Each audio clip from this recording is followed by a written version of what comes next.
Topper student और normal student में ज़्यादा अंतर नहीं होता।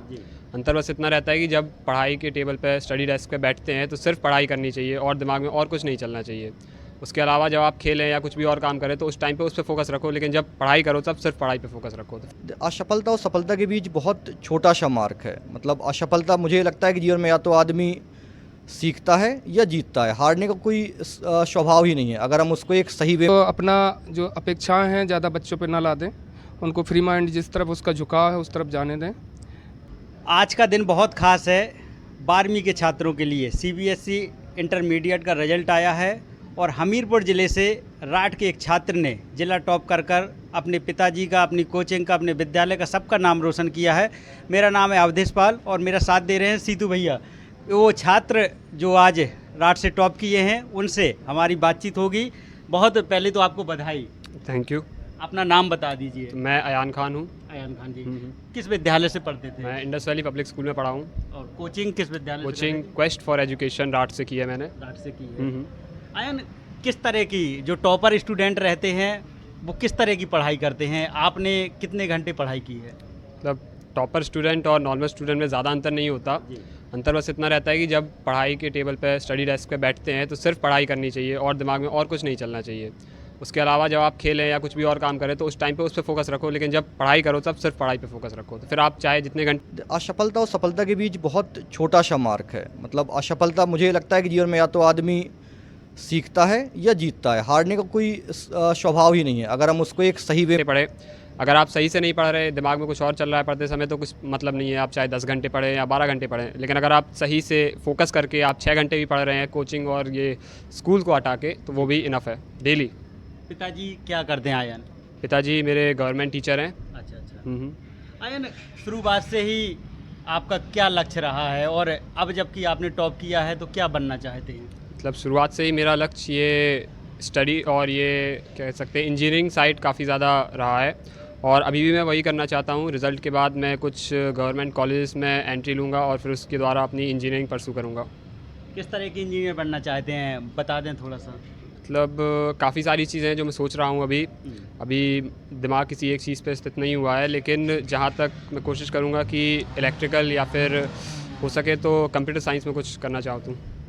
सफलता में आपके किसको श्रेय देंगे आप? सफलता में काफ़ी सारे लोगों का श्रेय है, जिसमें से मेरी कोचिंग की टीम, मेरे पेरेंट्स और स्कूल भी आता है।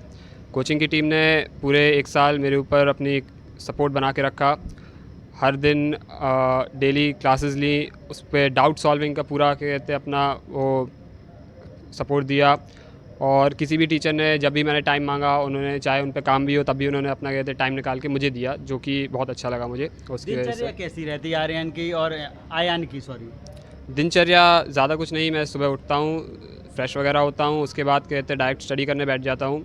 तो कुछ 2-3 घंटे की डायरेक्ट स्टडी के बाद मैं नाश्ता वगैरह करता हूँ। उसके बाद फिर नहा धो के फिर से एक बार स्टडी करने बैठ जाता हूँ और फिर कोचिंग जाया करता था मैं शाम को, और उसके बाद कोचिंग से आके कुछ रेस्ट, डिनर वगैरह और फिर से स्टडी। और फिर खेल कूद में है भैया इंटरेस्ट क्या? खेल कूद में इंटरेस्ट है काफ़ी सारी चीज़ों में, जैसे वॉलीबॉल हो गया और ये बास्केटबॉल हो गया, इसमें इंटरेस्ट है। लेकिन अभी खेल कम चल रहा था क्योंकि अभी पढ़ाई का वो चल रहा था टाइम। अब मैं कॉलेज में शायद थोड़ी बहुत इस पर भी ध्यान दूँ। जी सर हैं पास में जिनकी कोचिंग से सर पढ़ रहे थे, विनय गुप्ता जी। सर, आपके स्टूडेंट आज टॉप किए हैं ज़िले में, कैसा लग रहा है? हमेशा अगर आपका स्टूडेंट अच्छा करे तो निश्चित ही ये गौरवान्वित पूर्ण बात है।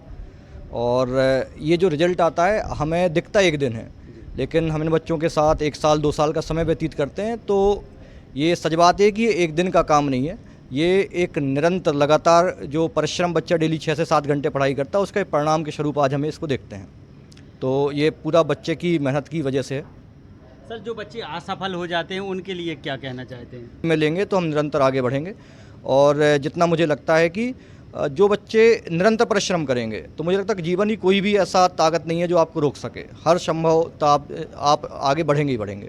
सर, बच्चों में बहुत बहस होती रहती है कोचिंग को लेके, ऑफलाइन और ऑनलाइन। थोड़ा सा बताएं, बच्चे ऑफलाइन ऑनलाइन में कितना अंतर है, क्या चीज़ें होती हैं? मुझे लगता है कि इसका वैसे अयान ज़्यादा अच्छा आंसर देंगे, लेकिन जो थोड़ा बहुत मुझे लगता है बता देता हूँ कि नो डाउट कि ऑनलाइन में एक चीज़ तो संभव है कि यहाँ पर इससे क्या होगा कि ये संभव है कि कंटेंट बच्चे को मिल जाएगा, पर ये जो उम्र है, ये चंचल अवस्था है, जिसमें ये जो बच्चा 12th के साथ साथ IIT जैसे एग्जाम अपीयर कर रहा है, तो इसमें पर्सनल अटेंशन बहुत इंपॉर्टेंट होता है। जहाँ पे आपके जो डेली के क्वेश्चंस हैं वो तुरंत आपके क्लियर हो सके। जहाँ आप जरा भी अपने पाथ से भटक रहे हैं तो वहाँ पर आपके पास एक मार्गदर्शक हो जो समय पे आपको चेता सके, ये बहुत महत्वपूर्ण है। इसलिए सामने अध्यापक होना बहुत महत्वपूर्ण है। मुझे लगता है कि ऑफलाइन स्टडी का कोई सब्स्टिट्यूट है नहीं वास्तव में। सर, आपने कोचिंग के बारे में थोड़ा क्विट फॉर एजुकेशन से बच्चे हमेशा अच्छे आते हैं, ऐसा क्या है अन्य कोचिंगों के अलावा आपके यहाँ?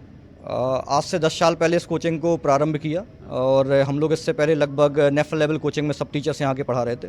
तो उद्देश्य मात्र एक ही था कि हम बहुत कम पैसे में वो सब सुविधाएं जो बच्चों को बाहर मिल सकें वो दे सकें। तो ये हमारे लिए एक केवल व्यवसाय या केवल रोजगार नहीं है, हमारे लिए एक मिशन है कि राठ की शिक्षा को बेहतर करने का हमारा मिशन है, जिसमें हम पूर्णतः जी जान से, मतलब ये बच्चे हमारे जानते हैं कि संभवतः इस 10 साल में 50 ऐसे मौके आए होंगे जिसमें मैंने फीवर में रहते हुए क्लास ली होगी, हमारे टीचर्स ने भी ली होगी। बहुत बार होता है कि हमें कहीं बाहर जाना होता है, हम बाहर से लौट करके आ रहे होते हैं और हो सकता है घर में हम कदम न रखें, सीधे कोचिंग में आ जाएं। तो उस मिशन के साथ हम काम कर रहे हैं। तो ये है कि जिस वजह से हम संभवतः लगातार प्रयासरत होते हैं और सबसे ज़्यादा महत्वपूर्ण है कि बच्चे और अभिभावक हमारे पर ये विश्वास जता रहे हैं, ये हमारी मेहनत का वजह है। पिताजी के लिए आज का दिन बहुत खास होगा और बिल्कुल पिताजी के लिए उनके पास। सर, अपना नाम बता दीजिए। जी, मेरा नाम फिरोज खान है और मैं सहायक अध्यापक हूँ कंपोजिट उच्च प्राथमिक विद्यालय बरहारा, ब्लॉक सरीला, डिस्ट्रिक्ट हमीरपुर में।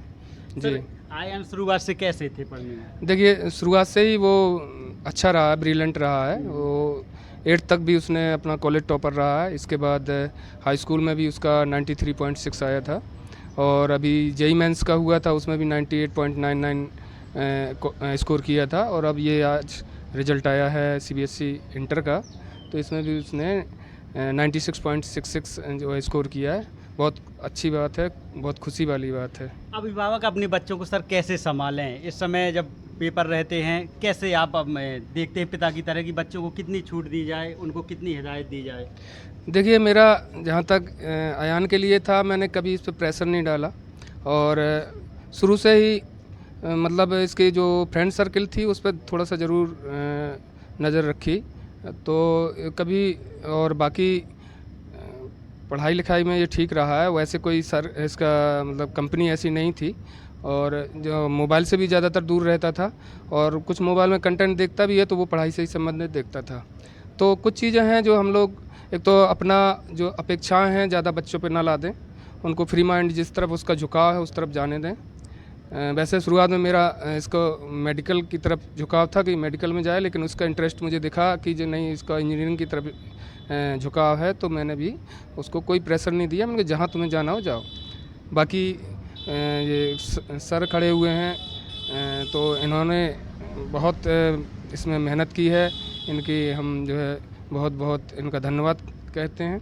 और इन्हीं का कुशल मार्गदर्शन और जो है परिश्रम की बदौलत जो है ये, और ख़ुद की बच्चे की भी मेहनत, रेगुलर पढ़ाई की उसने, 6-7 घंटे पढ़ाई की, खेलों से भी ज़्यादा दूर रहा थोड़ा सा, तो आज जो है इस सफलता पे पहुंचा है।